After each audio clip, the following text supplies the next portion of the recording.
watching TVC Nigeria, and this is an exclusive interview with the President-elect of the Federal Republic of Nigeria, General Muhammadu Buhari, who won the elections some weeks ago, and who will be taking over the affairs of the country officially in May from the outgoing President Goodluck Jonathan as a civilian leader, of course, after his ouster as a military head of state 30 years ago.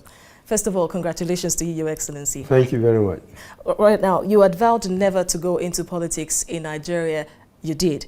And then you said that you would not contest again in Nigeria after losing 3 times at the polls. You also did. Now, can you tell us what your changing of your minds at this stage is, really? Yes, I think the first question, if you are following my political antecedents, you would have known that it was answered by me personally in April 2002 when I joined partisan politics.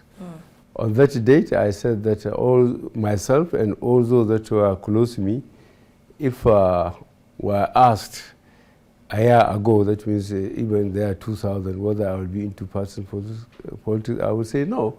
This was simply because of the way I found myself as a military head of state and what the government I led did to politicians of the Second Republic. So I thought I would never, participate in Nigerian partisan politics. But I think that thing should be a credit for me. When people are accusing me of being rigid, stereotype and all that, if I can modify my thoughts, I think then people should give me a credit for that. The second question, I said I would not run an election. Again, I did. Yes, I could recall vividly what I said about the elections.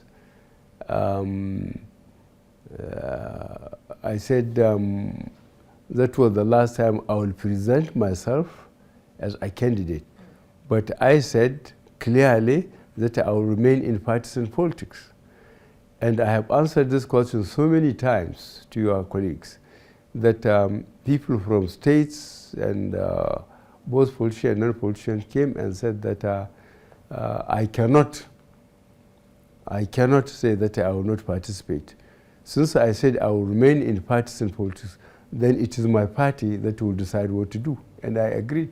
So eventually, if you could recall, I was in ANPP. I left the ANPP. We floated CPC, and then we decided to have a merger, which got the 3 main political parties together under the name of APC, and that's how we arrived where we are today. When it was clear that you were going to win the presidential election this time around, how did you feel? And then the point where President Goodluck Jonathan put a call across to you, congratulating you even before the election results was announced. Yes, well, that was, I think it was a landmark in Nigerian political history. Firstly, for an opposition party, to successfully win an election against the incumbent party, which had been there for 16 years. And I think more significantly, what the president did by calling me before even the final tally and before the announcement of INEC and said that he's congratulating me for winning. That has, I saw a remarkable statesmanship, and that stabilized the politics of this country. And I think he is going down into history for such, because from the extension of 6 weeks, I think many observers and especially Nigerians feel that the elections and the results are going to be controversial. But the president decided to cut it off by accepting what is practically on the ground. Talking about the APC, it seems that the coming about of the APC and the eventual victory of the party was somehow shaped by the approach, the new approach seen in the way it was carried out, a scientific approach, if I must say, carrying out a study to know how really to form a viable opposition. Could you tell us more about this? I think the role played by Chibisi Akande and Bola Ahmed Tinubu are really remarkable. Those who know Nigerian politics from independence now know that the ace card for political stability is always held by the Southwest. I have no problem because I believe the Chief Obafemi Awolowo has cultivated a democratic system in the Southwest, and it remained there. And by some fabulous coincidence, as the three of us realized, Chief Akande, Tinubu, myself, and a number of others, that unless the opposition parties come together, there is nothing we can do with the ruling party, the PDP. Because for more than 10 years, they are dictating the terms. So the best thing is for the opposition parties to come together, because each one of us individually will be taken piecemeal and destroyed. But if we come together, we get the national spread, then we will be able to successfully deal with PDP. And thank God we have done it.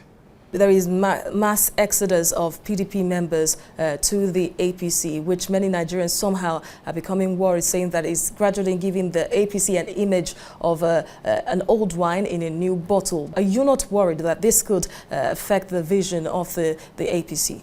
I'm not worried because, as I have just explained to you in detail, APC is not a result of an impulsive decision by the leadership of the legacy parties. It is a deliberate, well-processed, well-documented, process that arrived at the APC. So whoever joins us, whether from the ruling party or non-committed politicians before, there is plenty of room for them. As long as they agreed to be part of APC, they can go back to their constituencies and start to establish themselves. It's not from top to bottom, it's from bottom to top. What factors now will you consider in choosing members of your cabinet? Well, that's again, the party has a lot of role to play there. But most importantly, I think we need seasoned technocrats,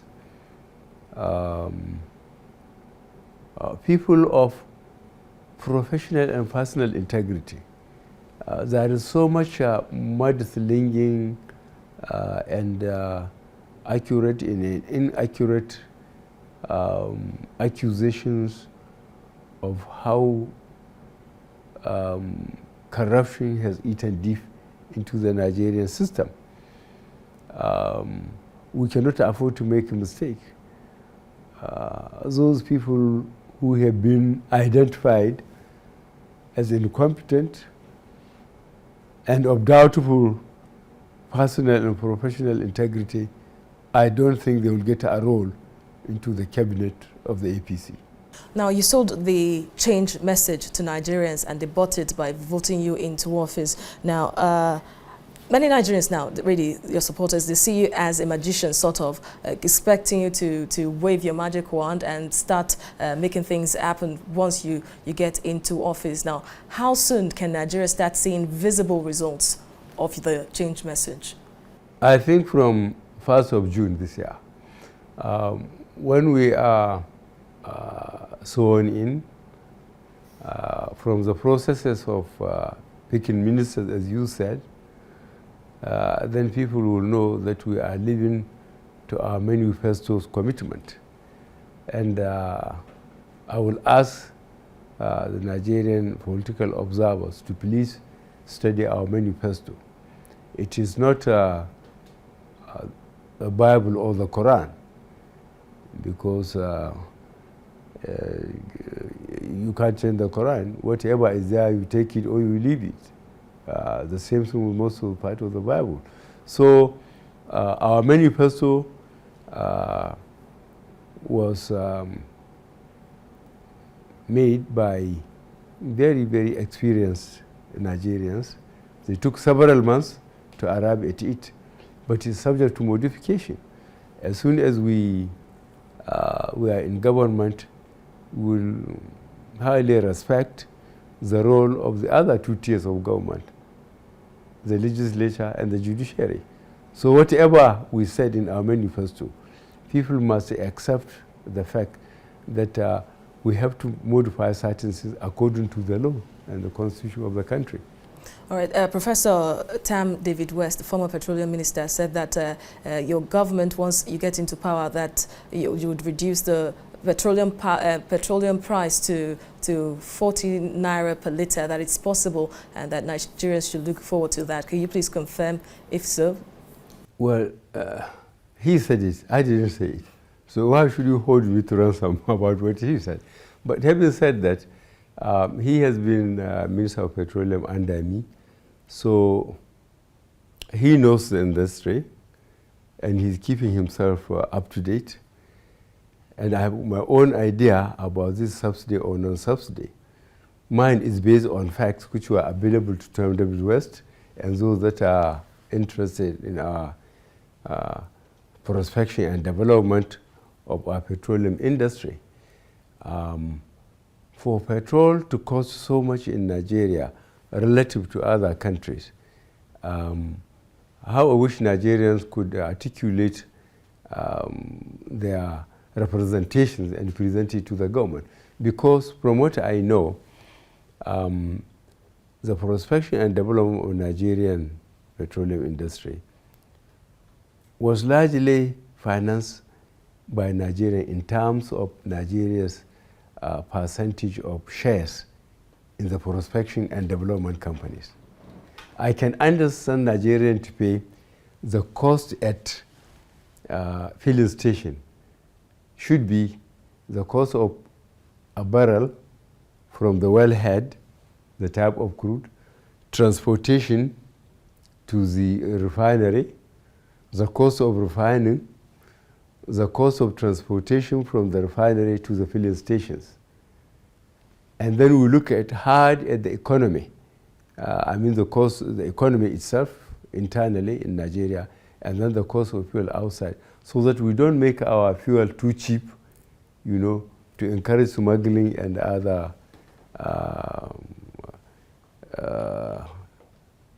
irresponsible acts identified by a lot of Nigerians in the industry. Because I know, to the best of my ability, the upgrading of Port Harcourt refinery from 60,000 to 100,000, and then the building of another core refinery in Port Harcourt over 150,000 barrels. So Port Harcourt alone had the capacity of refining 150,000 barrels of Nigerian crude a day. And then I, as Minister of Petroleum, signed the contract for Warri, 100,000 barrels a day, Kaduna, 100,000 barrels a day, and pipeline were built throughout across the country, more than 3,200 line pipes, and then more than 20 depots from, say, Ilorin to Gusau, to Maiduguri, to Kano, to Makadi, to Adamawa. We all did that without borrowing. So why should Nigerian borrow cost so much? If we borrow this money and we are paying back with interest, I can understand Nigerians to be charged much more than it should be, as I described it.